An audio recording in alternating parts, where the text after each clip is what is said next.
លោក Tim Berners-Lee បរិះដែលបង្កើត World Wide Web ឬ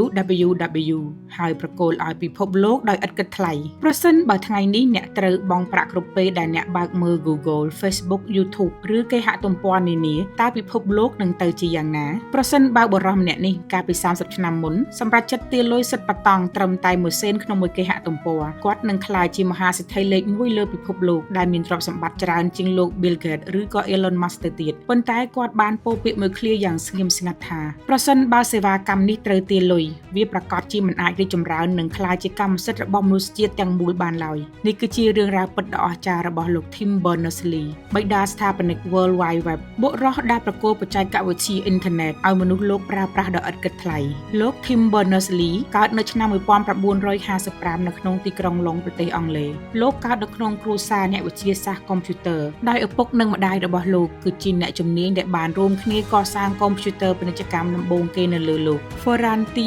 Mark I ដោយសារតែរស់នៅក្នុងបរិយាកាសដែលពោរពេញដោយគណិតវិទ្យានិងបច្ចេកវិទ្យាលោក Tim មានភាពវៃឆ្លាតតាំងពីក្មេងលោកបានចូលរៀនផ្នែករូបវិទ្យានៅសាកលវិទ្យាល័យ Oxford និងបានបញ្ចប់ការសិក្សាដោយទទួលបាននិទ្ទេសខ្ពស់បំផុតប៉ុន្តែចំណុចរបត់ជីវិតដ៏សំខាន់បំផុតរបស់លោកបានចាប់ផ្ដើមនៅពេលដែលលោកបានចូលរៀនទៅធ្វើការជាវិស្វករផ្នែក Software នៅមជ្ឈមណ្ឌលស្រាវជ្រាវរូបវិទ្យានុយក្លេអ៊ែរអឺរ៉ុបឬហៅកាត់ថា CERN នៅប្រទេសស្វីសនៅក្នុងទសវត្សរ៍ឆ្នាំ1980នៅឯ CERN មានអ្នកវិទ្យាសាស្ត្ររាប់ពាន់នាក់មកពីជុំវិញពិភពលោកប៉ុន្តែពួកគេមានបញ្ហាប្រឈមដ៏ធំមួយ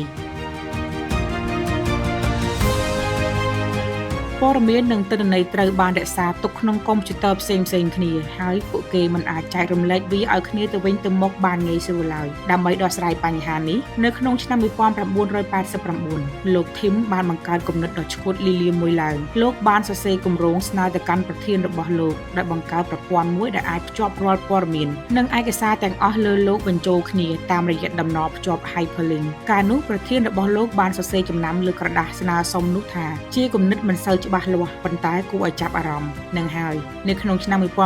1991លោក Tim Berners-Lee ក៏បានបង្កើតគេហទំព័រ website ដំបូងបង្អស់នៅលើពិភពលោកនិងបានបង្កើតភាសា HTML HTTP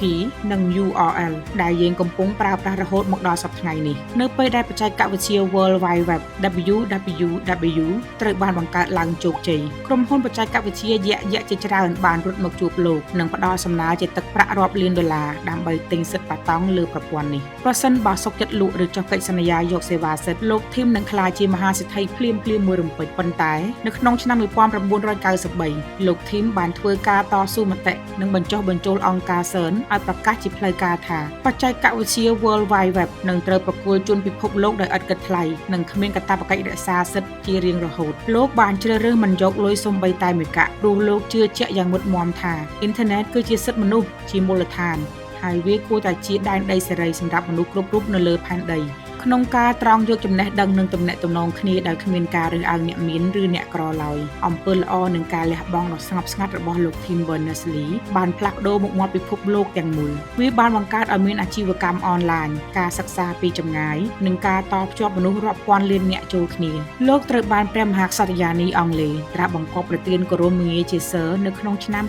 2004លោក Tim Berners-Lee ធ្លាប់បានពោលទស្សនៈមាសដ៏មានន័យថាគេហទំព័រ web ដោយដែលខ្ញុំបានស្រមៃមិនទាន់ចប់សពគ្រប់នៅឡើយទេវាគ្រាន់តែជាការចាប់ផ្ដើមនៃបណ្ដាញផ្លាស់ប្ដូរដ៏ធំធេងប៉ុណ្ណោះហើយអនាគតរបស់វាគឺស្ថិតនៅក្នុងដៃរបស់អ្នកទាំងអស់គ្នាសាច់រឿងរបស់លោកបានរំលឹកយើងថាវីរៈបុរសពិតប្រាកដមិនមែនជាអ្នកដែលប្រមាថប្រមូលទ្រព្យសម្បត្តិទុកសម្រាប់តែខ្លួនឯងនោះទេប៉ុន្តែគឺជាអ្នកដែលហ៊ានលះបង់ផលប្រយោជន៍ផ្ទាល់ខ្លួនដើម្បីបង្កើតតម្លៃនិងពន្លឺឲ្យមនុស្សជាតិទាំងមូលអរគុណសម្រាប់ការទស្សនាប្រសិនបើបងប្អូនពេញចិត្តសាច់រឿងអប់រំនិងបំផុសគំនិតមួយនេះសូមជួយចុច share ដើម្បីចែករំលែកមេរៀនជីវិតនេះទៅកាន់មនុស្សជុំវិញខ្លួនផង